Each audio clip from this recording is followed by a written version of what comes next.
Russia అనేక దేశాల్లో వ్యాపారం చేస్తుంది. మనమైనా చేస్తాం, చైనా అయినా చేస్తుంది. ఈ అమెరికన్, యూరోప్ దేశాలని నమ్మడానికి వీల్లేదనడానికి కారణం ఏంటంటే, లక్షల కోట్ల రూపాయలు సంపాదించుకున్నటువంటి రష్యన్ వ్యాపారులు ప్రపంచవ్యాప్త వ్యాపారాల భాగంగా యూరోపియన్ దేశాల్లో పెట్టుబడి పెడితే వాళ్ళు చేసిన మోసం ఏంటంటే, రష్యా మీదకి ఉక్రెయిన్ రెచ్చగొట్టి చివరికి ఆ ఉక్రెయిన్ మీద రష్యా దాడి ప్రారంభించగానే రష్యన్ ఆస్తుల స్వాధీనం ఎక్కడికక్కడ చేసుకురావాలన్నటువంటిది అమెరికా వేసిన ఎత్తుగడ. అంటే ఓ రకంగా చెప్పంటే, ఒకడు కష్టపడి ఎదిగిన తర్వాత వాడి సొమ్ముని దోచేసుకోవడం, చట్టబద్ధ దోపిడీ. ప్రపంచవ్యాప్తంగా ఈ ఆట ఆడారు యూరోపియన్ అంతా కలిసేసి. టోటల్గా యూరోపియన్ ఐడెంటిఫై చేసి $246 బిలియన్ రష్యన్ అసెట్స్ యూరోప్ దేశాలన్నీ కలిపి ఫ్రీజ్ చేసినాయి. $246 బిలియన్. ఇప్పుడు అత్యవసరంగా ఎమర్జెన్సీ పవర్స్తో అండర్ ఆర్టికల్ 122ని బైపాస్ చేస్తూ యునానిమస్గా ఓటింగ్ రూల్స్ మార్చేసి హంగరీ, స్లోవేకియా చెప్తున్నా సరే వినకుండా ఆ ఆస్తులని అమ్మి ఆ వచ్చిన డబ్బులు ఉక్రెయిన్లో యుద్ధానికి ఇవ్వాలి అన్నటువంటిది ఒక ప్రపోజల్కి యాక్సెప్ట్ చేయడం అన్నది సంచలనం సృష్టిస్తుంది. Member states to agree on.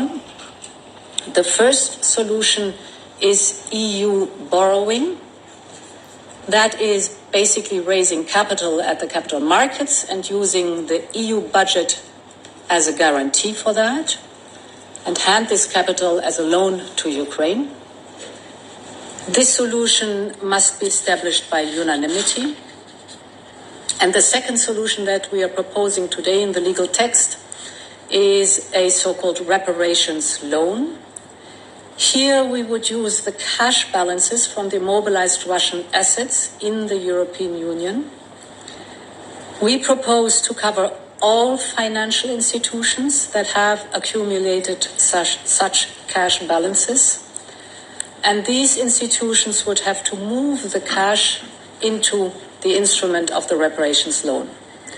So, in other words, we're taking the cash balances, we're providing them to Ukraine as a loan, and Ukraine has to pay back this loan if and when Russia is paying reparations.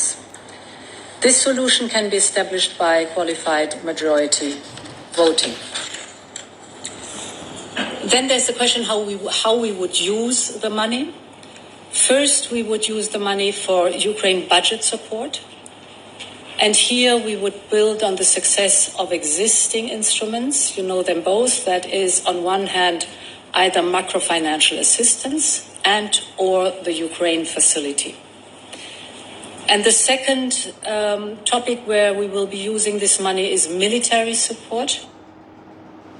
ఇది అత్త సొమ్ము అల్లుడు దానం చేసినట్టు Russia వాళ్ళ ఆస్తుల్ని స్వాధీనం చేసుకుని దాన్ని ఏది తనఖాగా పెట్టుకుని అప్పు తీసుకుని ఆ అప్పుని ఉక్రెయిన్ వాడుకుని ఉక్రెయిన్ చెల్లించాలి. అంటే ఇద్దరూ నాశనం అవ్వాలి వీళ్ళ కోసం. ఉక్రెయిన్ వీళ్ళే నాశనం చేస్తారు, రష్యాని వీళ్ళే నాశనం చేస్తారు. వీళ్ళు గొప్ప మేధావుల కిందని చలామణి అవుతారు.